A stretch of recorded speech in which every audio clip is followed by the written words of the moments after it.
જય શ્રી કૃષ્ણ મિત્રો. તો આપણે આગળ બુક છે અત્યારે એમકોમ સેમ 4ની આંતરરાષ્ટ્રીય હિસાબી પદ્ધતિ શ્રી જમનાદાસ કંપનીની આ બુક છે. તો આજે આપણે આ વિડીયોમાં વાત કરીશું કે આ બુકમાં શું શું આવશે, તમારે શું શું ભણવાનું છે ને એક્ઝામમાં તમારે શું પૂછાય, થિયરી દાખલા શું શું પૂછાય એના વિશે વાત કરીશું. તો આપણે એને ઇન્ટરનેશનલ અકાઉન્ટિંગ તરીકે ઓળખીએ છીએ.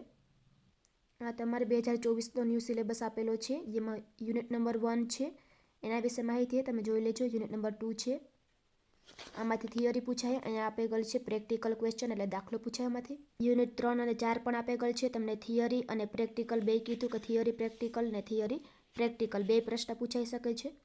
આ જોઈ લેજો આરામથી તમે. હવે શું છે એક્ઝામમાં તમારે પ્રેક્ટિકલ ને થિયરી ક્વેશ્ચન પૂછાય.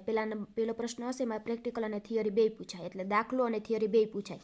પણ યુનિટ 2માંથી તમારે ક્વેશ્ચન પહેલું હશે, યુનિટ 3માંથી બીજા નંબરનો પ્રશ્ન હશે, યુનિટ 4માંથી ત્રીજા નંબરનો પ્રશ્ન હશે. એટલે પહેલું યુનિટ છે ને એ ચોથું થઈ ગયું, ચોથો પ્રશ્ન. પહેલા યુનિટમાંથી તમારે ચોથો પ્રશ્ન પૂછાય એક્ઝામમાં, એ પણ થિયરી, ખાલી થિયરી જ પૂછાય. ને બાકી આ 3માં થિયરી અને દાખલા બે પૂછાય, એટલે તમારે થિયરી અને દાખલા બે કરવા પડશે. બીજા યુનિટમાંથી પહેલું, પછી ત્રીજું યુનિટ, પછી ચોથું, અને પહેલું યુનિટ છે ને એ છેલ્લે, પહેલા યુનિટમાંથી છેલ્લો પ્રશ્ન. તો આ બુકમાં તમને 4 જ પાઠ આપેલા છે ને 4 પાઠમાંથી એક એક પ્રશ્ન પૂછાવાનો હોય એક્ઝામમાં તમારે. પહેલા યુનિટમાં તમારે ફક્ત થિયરી જ કરવાની છે, મોસ્ટ આઈએમપી થિયરી તમને આપી દઈશ, પણ એક્ઝામમાં તમારે ચોથો પ્રશ્ન હશે. ને બાકીના 3 પ્રશ્ન છે, પાઠ છે, ચેપ્ટર, બીજો ચેપ્ટર, ત્રીજું ચેપ્ટર અને ચોથું ચેપ્ટર.